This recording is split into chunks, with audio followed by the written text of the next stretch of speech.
જેતપુરમાં રાજકોટ ગ્રામ્ય પોલીસના trend Labrador dog કેપ્ટોની મદદથી ગાંજાના નેટવર્કનો પર્દાફાશ થયો છે.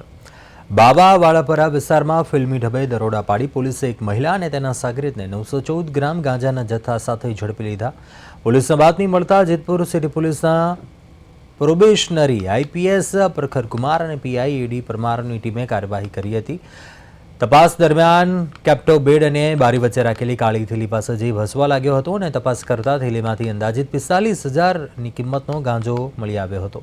મહિલાની પૂછપરછમાં ખુલાસો થયો કે આ ગાંજો તેના પ્રેમીના સસરા હનીફ રફાઈ પાસેથી લાવવામાં આવ્યો હતો અને પોલીસે હનીફની પણ ધરપકડ કરી છે. વધુ પૂછપરછમાં ગાંજાનું કનેક્શન વીરપુર સુધી પહોંચ્યું છે, જ્યાંથી એક સાધુ પાસેથી ગાંજો મેળવ્યા હોવાનું સામે આવ્યું હતું.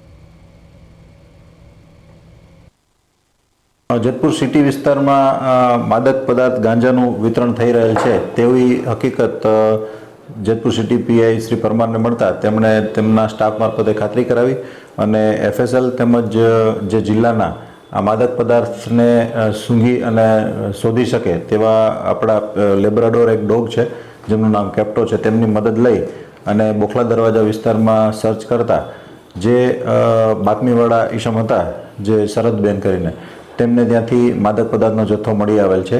તેમને અને તેમના સસરા હનીફભાઈ સિતારભાઈ રફાઈ તે બંનેને ધોરણસર અટક કરવામાં આવેલ છે અને આ મુદ્દામાલ એમ કયા વિસ્તારમાંથી એમને સપ્લાય કરવામાં આવતો હતું તેમનું પણ વીરપુર વિસ્તારના એક સાધુ છે, એમનું નામ ખુલેલ છે, એના મોબાઈલ નંબર એના ડિટેક્ટ થયેલ છે અને એના આધારે એમનું પણ નામ એફઆઈઆરમાં ખોલી અને એમને પણ શોધવાની ગતિવિધિ ચાલુ છે.